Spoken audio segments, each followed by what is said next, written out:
Good day, and thank you for standing by. Welcome to the Upwork's first quarter 2021 earnings conference call. At this time, all participants are in a listen-only mode. After the speaker presentation, there will be a question-and-answer session. To ask a question during the session, you will need to press star one on your telephone. Please be advised that today's conference is being recorded. If you require any further assistance, please press star zero. I would now like to hand the conference over to your speaker today, Ms. Denise Garcia, with Investor Relations. Please go ahead. Thank you. Welcome to Upwork's discussion of its first quarter 2021 financial results. Leading the discussion today are Hayden Brown, Upwork's President and Chief Executive Officer, and Jeff McCombs, Upwork's Chief Financial Officer. Following management's prepared remarks, we will be happy to take your questions. But first, I'll review the Safe Harbor statement. During this call, we may make statements related to our business that are forward-looking statements under federal securities laws. These statements are not guarantees of future performance, but rather are subject to a variety of risks, uncertainties, and assumptions. Our actual results could differ materially from expectations reflected in any forward-looking statements. In addition, any statements regarding the current and future impacts of the COVID-19 pandemic on our business and current and future impacts of actions we have taken in response to the COVID-19 pandemic are forward-looking statements and related to matters that are beyond our control and changing rapidly. For a discussion of the material risks and other important factors that could affect our actual results, please refer to our SEC filings available on the SEC website and on our Investor Relations website, as well as the risks and other important factors discussed in today's press release. Additional information will also be set forth in our quarterly report on Form 10-Q for the quarter ended March 31st, 2021, when filed. In addition, reference will be made to non-GAAP financial measures. Information regarding reconciliation of non-GAAP to GAAP measures can be found in the press release that was issued this afternoon on our Investor Relations website at investors.upwork.com. As always, reported figures are rounded unless otherwise noted. Comparisons of the first quarter of 2021 are to the first quarter of 2020. All measures are GAAP unless cited as non-GAAP. The prepared remarks corresponding to the information reviewed on today's conference call will also be available on our Investor Relations website shortly after the call has concluded. Now I'll turn the call over to Hayden. Thanks, Denise, and thank you all for joining today. I'm pleased to report that first quarter revenue grew 37% year over year to reach $114 million, and first quarter gross services volume grew 41% year over year to reach $787 million, marking our third consecutive quarter of accelerating year over year growth. This year's strong start builds on last year to clearly underscore the rapid acceleration of freelancing adoption by companies big and small across the globe. The pandemic has changed work forever, permanently shattering the biggest impediment to online freelancer adoption, which is prior discomfort with remote work. Regardless of their comfort levels before the pandemic, companies now know they can build and grow their businesses faster and with greater efficiency by incorporating remote talent. Freelancers are joining companies' teams to do critical work that goes beyond old freelancer stereotypes, challenging the traditional notions of who participates in a high-performing workforce. We're in the midst of a tectonic shift in how work gets done, and there's no going back. The new way we work is defined by opportunity, not constraint, flexibility, not restricted by four office walls, and trusted relationships, not rigid employment contracts. As we head down this exciting path, our goal is to reflect Upwork's critical role in aiding businesses and professionals to push past current misconceptions and limitations to achieve more together. We realize that companies' different working models may necessitate different ways of incorporating freelancers into their workforces. This is why we have focused so intensely on expanding our platform's capabilities to go beyond the talent marketplace with Project Catalog, Talent Scout, and our Enterprise Suite. The comprehensiveness of our platform is unmatched and delivers what no other company can, a complete ecosystem that empowers companies to work any way they want on Upwork.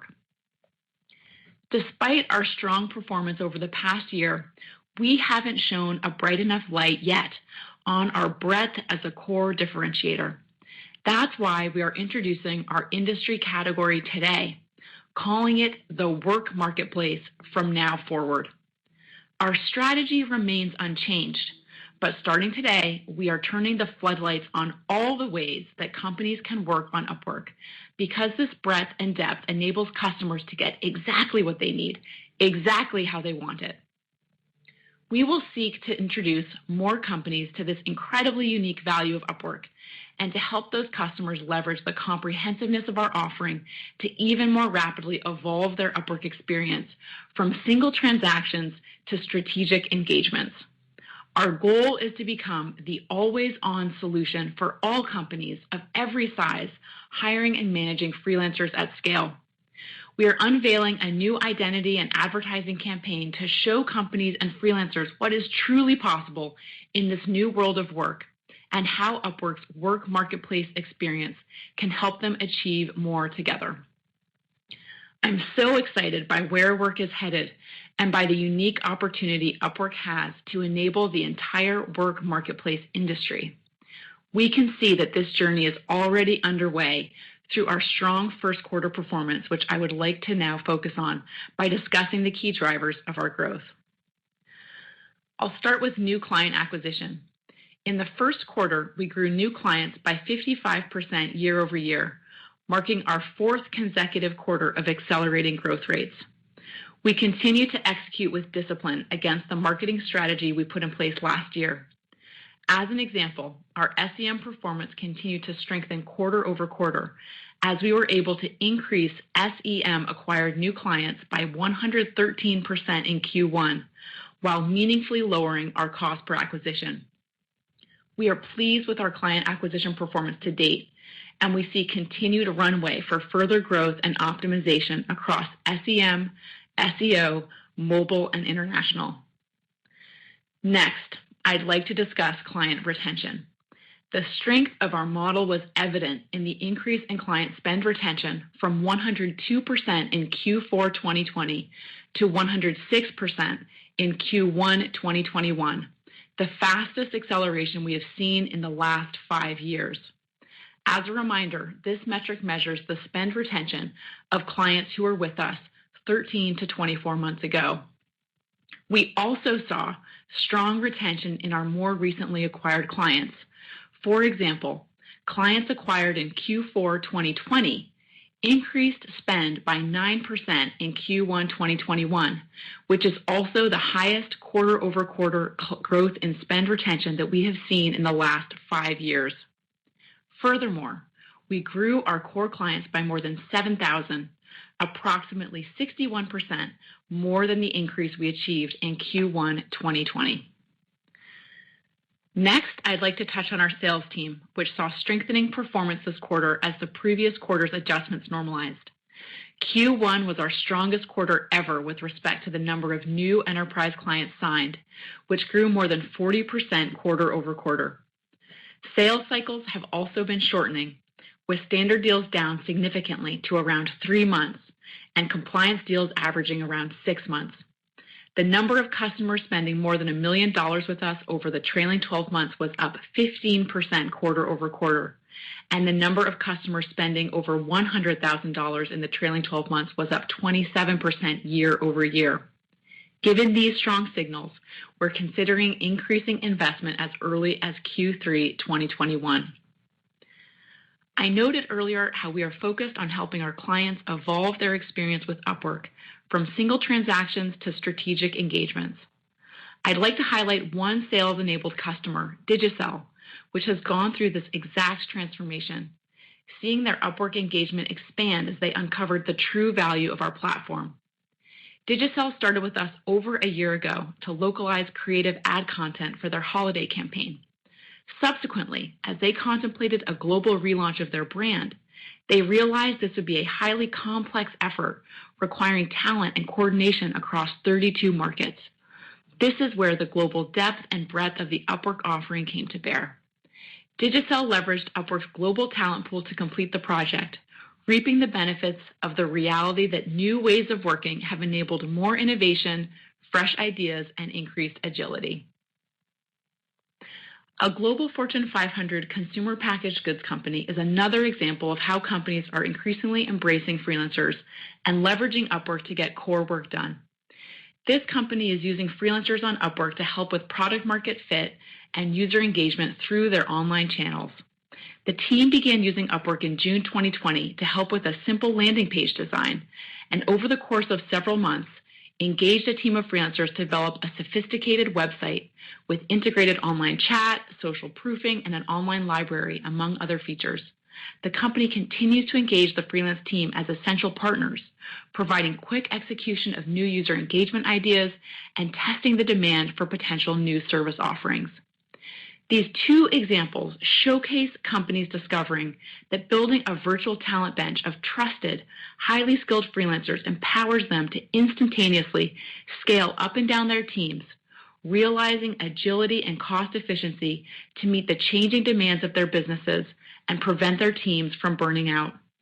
And professionals working as freelancers are discovering that freelancing empowers them to work on their own terms, giving them more control over when, where, for whom, and on what they work. This is a model that is truly a win-win for all parties. It's increasingly becoming evident that organizations that aren't incorporating freelancers into their teams will be at a serious disadvantage to their competitors. All of this translates into a massive opportunity for Upwork. Our focus is clear. Our single strategic priority for 2021 is innovating, scaling, and promoting the work marketplace for the world. I'll now turn the call over to Jeff to discuss our financial results in more detail. Thanks, Hayden. We are off to a great start to the year, with Q1 results exceeding our expectations on both the top and bottom lines. The business continues to perform strongly across virtually every client-related dimension, from categories to geographies to tenures of clients to acquisition and retention to sales and marketing.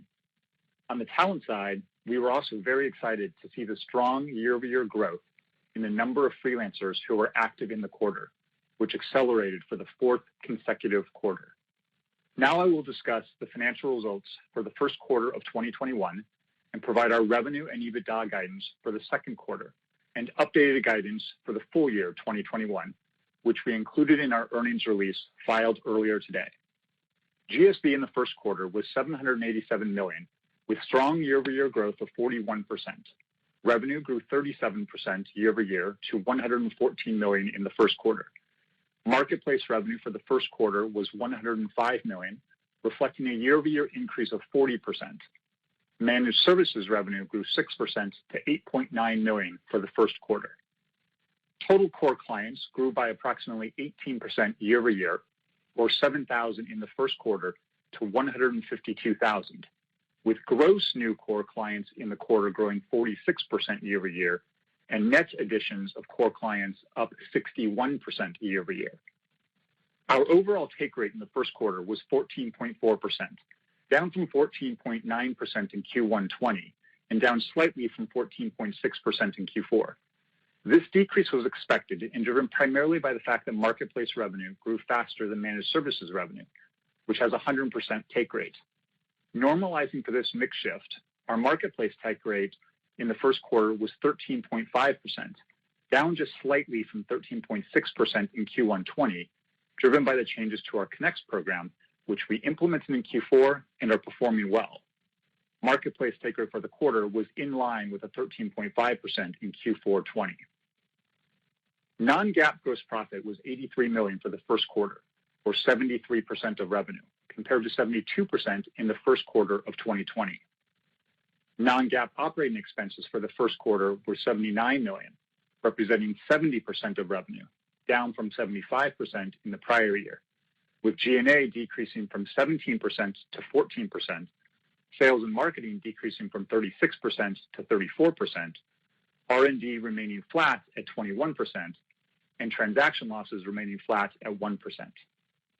Non-GAAP net income was $4.2 million in the first quarter of 2021, compared to non-GAAP net loss of $3.6 million in the first quarter of 2020.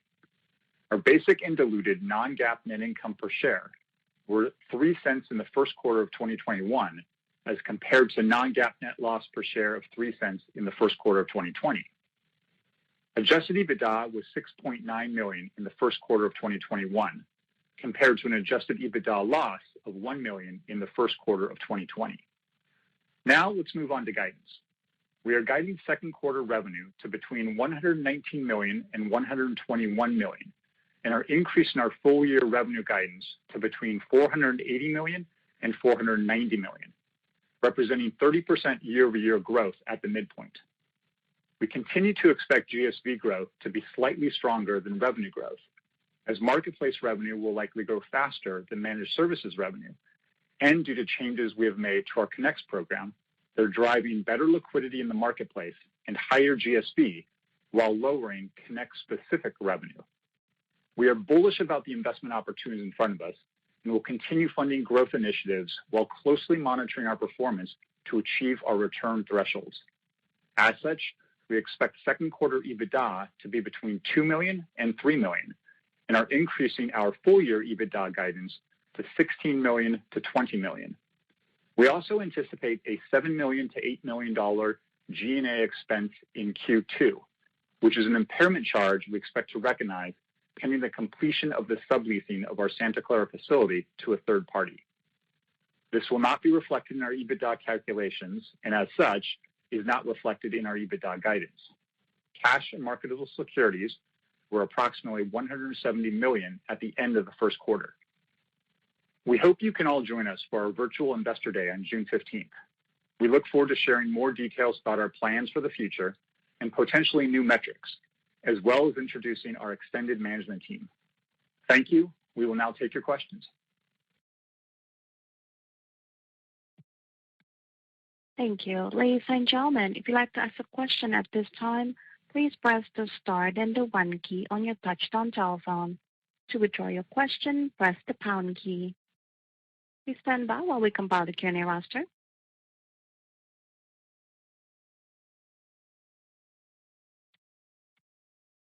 Now, first question coming from the line of Marvin Fong with BTIG. Your line is open. Great. Thank you for taking my questions. My first question is just if you could just provide us a little more granularity maybe on how Project Catalog has started. Have you found any surprises, compared to your initial expectations? And specifically, do you think that you're seeing any cannibalization from the core marketplace? That'd be great. And I have a follow-up after that.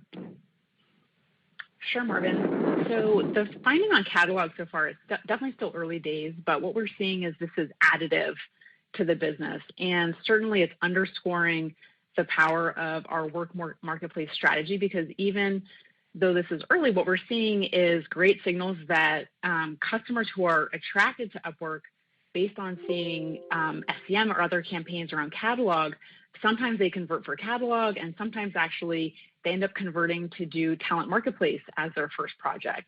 We're also seeing for existing customers in the talent marketplace that they are responding really well to cross-sell promotions and placements we're doing to educate them that now they can also add on with Project Catalog as an additional way to transact inside the marketplace. So we're actually seeing a lot of great signs that customers are interested in not just adopting one way of Upworking, so to speak, but really are excited at the idea that maybe the interest around catalog might get them in the door, but then the better fitting offering might be talent marketplace or vice versa. And so giving them more ways to operate within our ecosystem is actually unlocking more engagement, more interest, more spend, more marketing channels for us, et cetera. And so while it's still early, and we certainly have a lot more work to do to really tap into the full potential of this offering, the signs are absolutely there that this is additive to the marketplace as a whole. Terrific. And my follow-up, just wanted to drill a little deeper on the great wallet retention spend metric. What do you attribute that to? Are clients, expanding into more categories? Are they just raising the size of their projects? Any additional insight into that would be great. Thank you. Marvin, were you asking about client spend retention? Yes, sorry. Yes, that's client spend retention. Yes.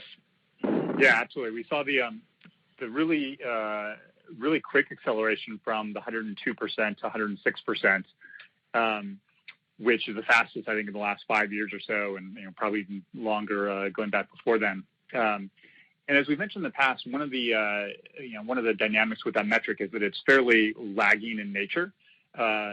So as the momentum that we've been seeing over the last 5 quarters or so has built, it's continued to put that upward pressure on the metric, and we think a lot of that comes from both the really strong execution that the team is doing across across product and marketing in particular. And also the fundamental changes that are happening in terms of client behaviors, where they're understanding the benefits of putting independent talent at the heart of their strategy. And we're seeing that across, as we mentioned, virtually every dimension. So every category has accelerated. Every tenure of cohort has accelerated in terms of year-over-year growth. The spend per clients has gone up, and the client retention has gone up, which then yields nice benefits from a marketing perspective, where that increases the LTV, and we've had great efficiencies from a marketing perspective, where we're able to bring down our CACs, which then allows us to invest more in our performance marketing dollars. So all around, just a great story. Great, thanks, Hayden and Jeff. Congrats on the quarter. Thank you. Thanks. Now, next question coming from the line of Nick Jones with Citi. Your line is open. Great, thanks for taking the questions. I guess first, can you just expand a little bit on the Work Marketplace announcement today? Maybe it's not totally clear to me, I guess, on how this will change the experience, I guess, for like a business who's using the platform. So if you could expand a little bit on kind of, what kind of improvement you expect this to add to the experience, and then I have a follow-up. Thanks. Sure, Nick. So it's really clear from our Q1 results that our current strategy is winning, and we're not changing the strategy that we've been executing on since I became the CEO. But we are launching this Work Marketplace to really define our category and raise awareness around the breadth of our offering, which really addresses all the ways that clients and freelancers seek to work together on Upwork. And the research that we've done over the last few quarters has made it apparent that this breadth as a differentiating factor on our platform is not well understood. People too often think that Upwork is only about really small gig projects or only about large complex project work, and they don't really understand that they can do both and more on our platform.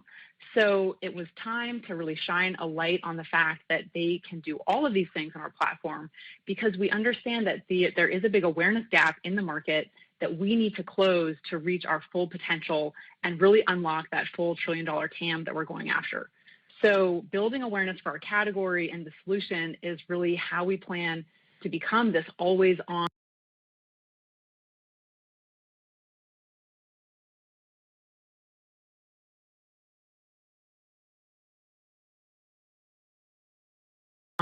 solution that really is part of the dynamic workforce strategy that companies of every size are utilizing to stay competitive. So it's not shifting our strategy, it's really educating the market around the full breadth and potential that exists on Upwork for them to stay competitive. Got it. That's helpful. Thank you. And then on SEM and SEO, really great improvement here that each quarter. How much of this is a function of there's just more impressions, like people are searching the category more, versus improved SEM bid strategies, bidding on the right keywords, things like that, or is it a little bit of both? I guess I'm trying to understand how much more room there is from here to see continued improvement. Thanks. Yeah, there's absolutely a benefit from both overall market conditions and significant benefit from bidding strategies, back-end infrastructure, international expansion, moving into having a broader mobile strategy. And the team has executed incredibly well of rolling all of that stuff out at a moment in time where there's more interest and opportunity to capture that demand. And as such, the numbers are really great. As we mentioned, the client starts from SEM are up over 100%. And while doing that, we were able to bring down our cost per acquisition meaningfully, allowing us to significantly increase our spend. So it is that combination of really, really strong execution across the team combined with good market conditions. Great, thank you.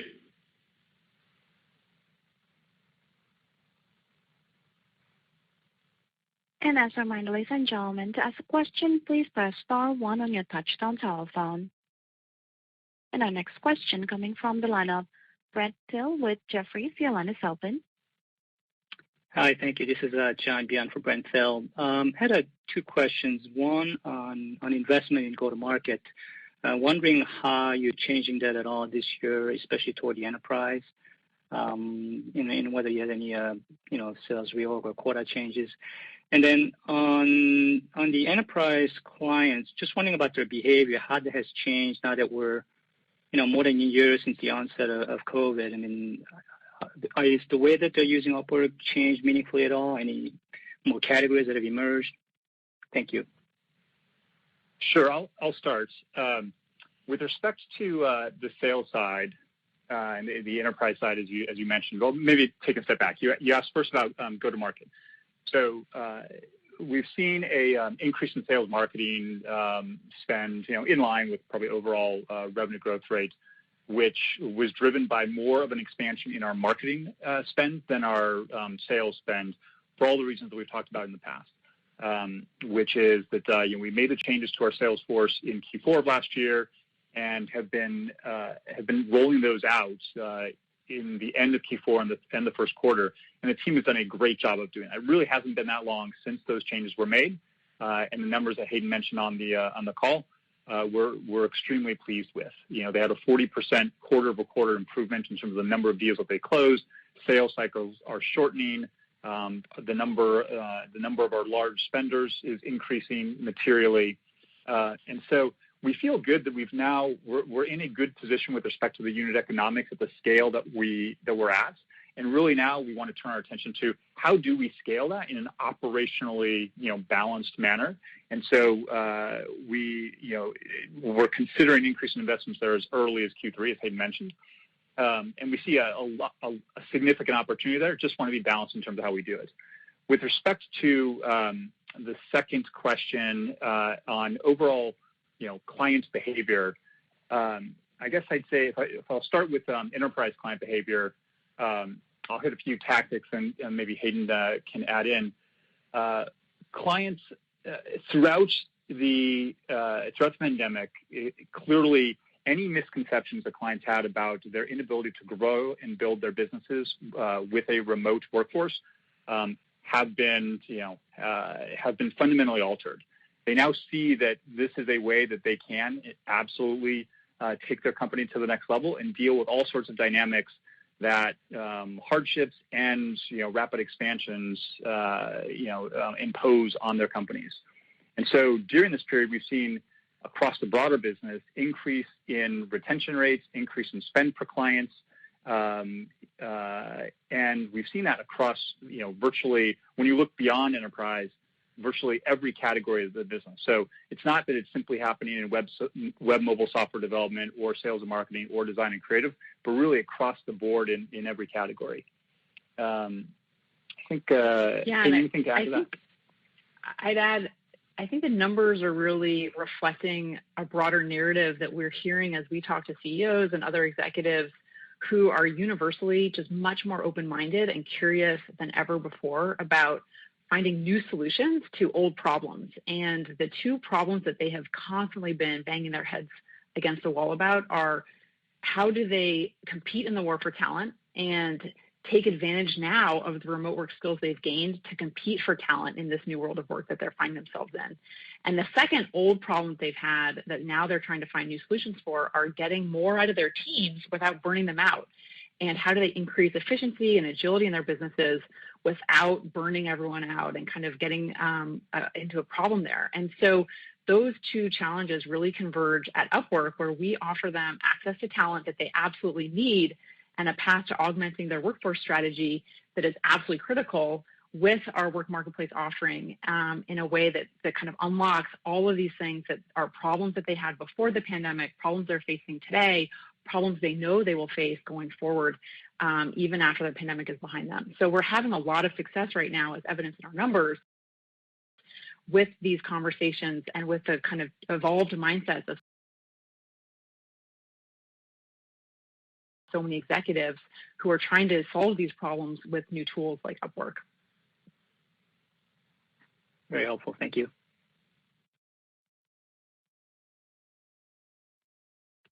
Our next question coming from the line of Logan Thomas with Stifel. Your line is open.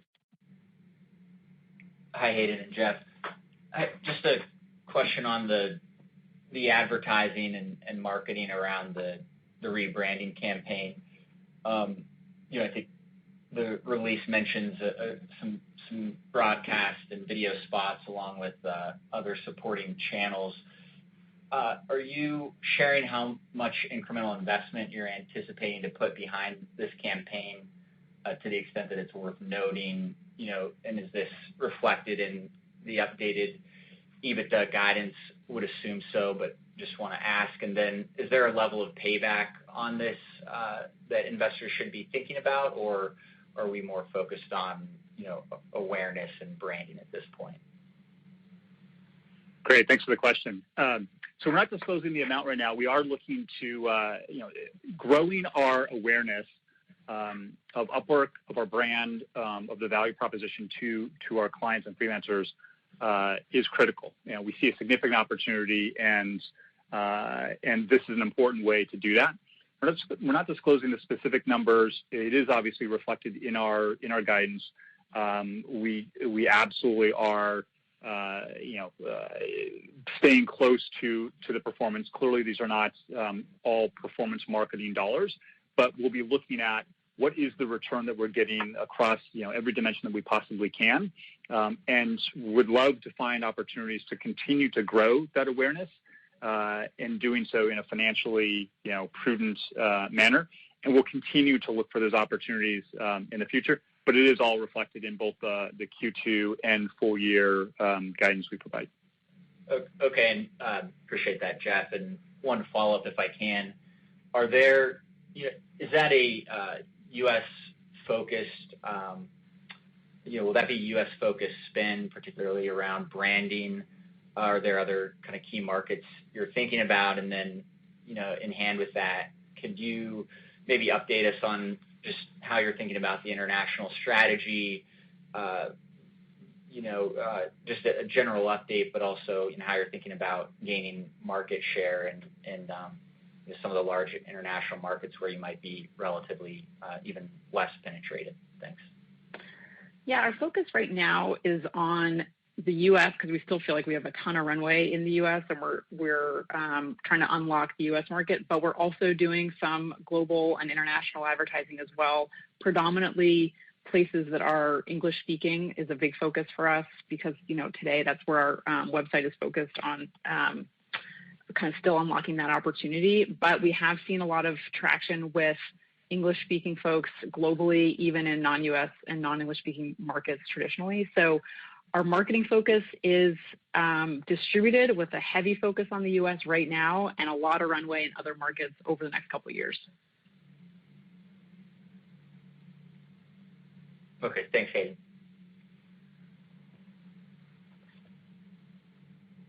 And our next question coming from the line of Ron Josey with JPM Securities. Your line is open. Great. Thanks for taking the question. Hi, Hayden. Hi, Jeff. I wanted to ask maybe a little bit more on just two things, really. The growth that you're seeing in GSV. Jeff, can you just talk about revenue visibility as, more clients come on, the 2020 cohort spends more, and basically just repeats buying? I know you talked about that earlier on the call, but just any insights on visibility going forward would be helpful. And then on Project Catalog, I know we're early and you had comments earlier on, but maybe, Hayden, it would be great to maybe hear a little bit more about, are you seeing any sort of integration between you try out Project Catalog and more users are using other services on Upwork or graduating up? Sure, thanks, Ron. I'll start with the revenue visibility question. So, as you know, our client spend retention has been historically around 100% and has been trending upwards, which indicates good visibility into what our future performance will be based upon prior cohort spends. And our forecasts are absolutely based at the cohort sort of level. We look at the retention curves of each of those cohorts. We forecast out what sort of acquisition we think will come in. And so we have good confidence in the numbers that we provide, with the caveat around that being that obviously, these are periods of dramatic change in customer behavior, which introduces, new volatility or higher volatility into the forecasting than we otherwise would have. We think all of these changes have great long-term benefits for the business, where customers will be using remote freelancing platforms like ours much more so than they did in the past. And trying to predict what exactly they're going to do in the next quarter can be a bit trickier, but we feel good with our assumptions and the guidance that we have, and all that's reflected in the updated guidance. To your question around Project Catalog, we're definitely seeing some early signs around those graduation opportunities between existing talent marketplace offerings and people wanting to then go on and buy a Project Catalog. But I'd say it's still really early in the sense that there's so many pathways, Ron, that we haven't even built out yet. So the first phase of Project Catalog has been around building the basics of the experience, building out SEM programs to educate and convert users into those experiences, and that's been kind of phase one. There's still a lot of runway for us to integrate Project Catalog into many more of the existing work marketplace experiences that we have. And so I think we've seen great signals that customers are doing some of that behavior, want to do even more of that behavior, and there's so many touch points between existing experiences and on the talent marketplace side, for example, and more of the integration opportunities for Project Catalog. So there's really a ton of runway for us still, and it's been incredible to see the execution by our team in identifying those, building those out, building the roadmap for further integration of those different types of opportunities over time. So I'd say, we're still in inning, 0 or inning 1 of a really exciting pathway of innovating on that solution. And we've gotten so many exciting ideas as well from customers, both freelancers and clients, who are saying, hey, here's how I want to do these things together. Here's how I would love to work across different parts of the work marketplace that you at Upwork have. And I think that's, again, been a really exciting sign for us that we're exactly on the right path and the strategy is being validated, that people really want to participate in multiple of these ways of upworking. It's not about just doing one. So we're building these things as fast as we can, to really live into customers' expectations around how they want to do this. Thanks, guys. Very helpful. Thanks, Ron. And that's all the time we have for questions today. Ladies and gentlemen, that does conclude our conference for today. Thank you for your participation. You may now disconnect.